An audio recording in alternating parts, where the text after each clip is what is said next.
राष्ट्रवादी काँग्रेस, अजित पवार पक्षाचं कार्यपद्धती कशी असावी, त्या पक्षाचे नेते सोडून बाकी सगळे लोक त्यांना शिकवायला लागलेत, की हे काय चाललंय, अध्यक्ष कोण झाला पाहिजे, काय काय संबंध आहे बाकीच्या लोकांचा आणि काय अधिकार आहे बाकीच्या लोकांना त्यांच्या पक्षाच्या कार्यपद्धतीवर बोलायचा. त्यांचा पक्ष आहे, त्यांनी ठरवलंय, ते ठरवू शकतात, त्यांना तो अधिकार आहे, त्यांनी त्या आमदारांचा अधिकार आहे. पक्षाचे आमदार बोलत नाहीत, पक्षाचे नेते बोलत नाहीत, इतर सगळ्या पक्षाचे नेते हे ठरवतात की त्या पक्षाचं काय झालं पाहिजे. ही किती हास्यास्पद गोष्ट आहे महाराष्ट्रामध्ये चालली आहे. आणि जो काही हा वाद आहे त्या विमान अपघाताचा, तो विमान अपघातामध्ये ब्लॅक बॉक्सची चौकशी समोर येणारच आहे. अपघाताची चौकशी तर होणारच आहे. ब्लॅक बॉक्स ऑलरेडी सापडलेला आहे, ते ब्लॅक बॉक्स रिट्रीव्ह होऊन त्याचा रिपोर्ट येणारच आहे.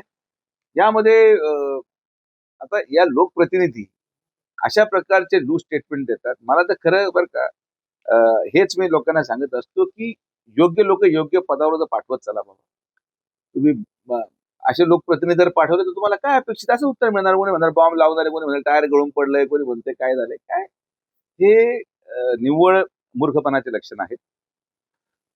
एक व्यक्ती गेलाय, त्या बाबतीत संवेदनशीलता ठेवून बरं, जे व्यक्ती गेले त्यांना 2 मुलं आहेत, त्यांना बायको आहे, परिवाराचे सदस्य आहे. परिवाराचा मुलं आरोप करत नाही काय अपघात झालाय. त्याच्या मिसेस ज्या मुख्य आहेत त्या म्हणत नाही काय घात झाला आणि बाकीच्या लोकांनाच फार काळजी लागली. म्हणजे चाललं काय महाराष्ट्रामध्ये अशा प्रकारचं गलिच्छ राजकारण हे यापूर्वी महाराष्ट्रात कधी नव्हतं. मी परत एकदा मीडियाच्या वतीने आवाहन करतो, राष्ट्रवादी काँग्रेस पक्षाचा पूर्ण अधिकार त्यांच्या पक्षांतर्गत निर्णय घेण्याचा आहे. त्या निर्णयावर त्यांनी कसा घ्यावा हे इतर कोणी पक्षांनी बोलू नये. इतर कोणी पक्षांनी बोलू नये, पहिला मुद्दा.